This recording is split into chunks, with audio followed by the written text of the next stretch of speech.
और पाप वाले सारे तो इधर आके सर धुल जा रहे हैं। बीजेपी वाला जो साबुन है वो सबको साफ कर दे रहा है वॉशिंग मशीन।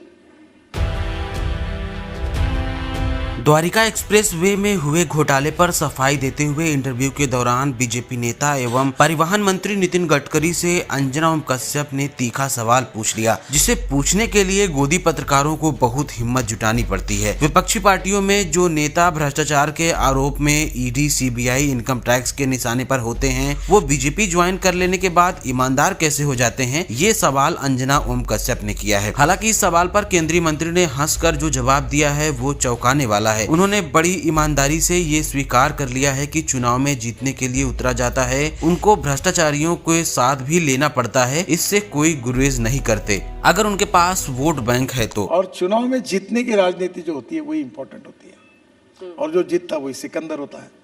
खैर, बीजेपी के नेता व मंत्री आज तक इस बात को नकारते आए हैं, लेकिन स्वयं प्रधानमंत्री मोदी कांग्रेस को इसी बात को लेकर निशाना बनाते रहे हैं कि कांग्रेस की राजनीति सिर्फ कुर्सी के लिए है। लेकिन यहाँ तो नितिन गडकरी के बयान ने एक अलग ही सच कह दिया है। खैर, नितिन गडकरी का ये बयान कैसे बीजेपी की राजनीति को बड़ी ईमानदारी से सार्वजनिक कर रहा है वो तो स्पष्ट हो गया है। लेकिन यहाँ कथित मोदी समर्थक पत्रकार अंजना ओम कश्यप के सवालों से आप चौंक जाएंगे।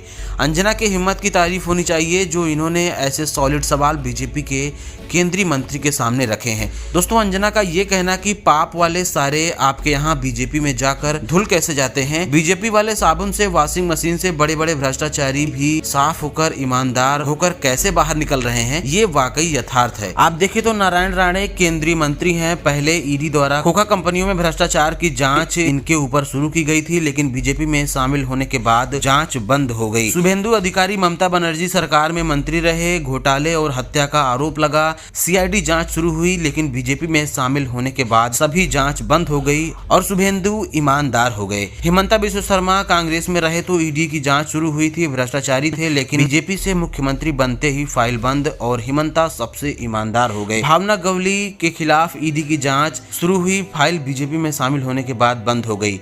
यशवंत जाधव, यामिनी जाधव फेमा उल्लंघन मामले में ईडी की जांच इनके खिलाफ शुरू हुई, शिंदे सरकार में जुड़ते ही इनकी फाइल बंद हो गई। बीएस येदियुरप्पा हाउसिंग प्रोजेक्ट में रिश्वतखोरी के आरोप में इनके खिलाफ ईडी और सीबीआई की जांच शुरू हुई, लेकिन भाजपा में शामिल होने के बाद ये ईमानदार हो गए। ऐसे ही कई मामले हैं जिसमें कई बार विपक्षी नेताओं को, जिन पर बीजेपी के नेता भ्रष्टाचार का आरोप लगाते रहे, अगर वो बीजेपी में शामिल हो गए तो उन्हें कोई परवाह नहीं है। यही सवाल अंजना ओम कश्यप का नितिन गडकरी से था, तो उन्होंने हंसकर जवाब दिया कि राजनीति में ऐसा होता है, राजनीति कुर्सी के लिए होती है, इससे बीजेपी को भी कोई खास परवाह नहीं है।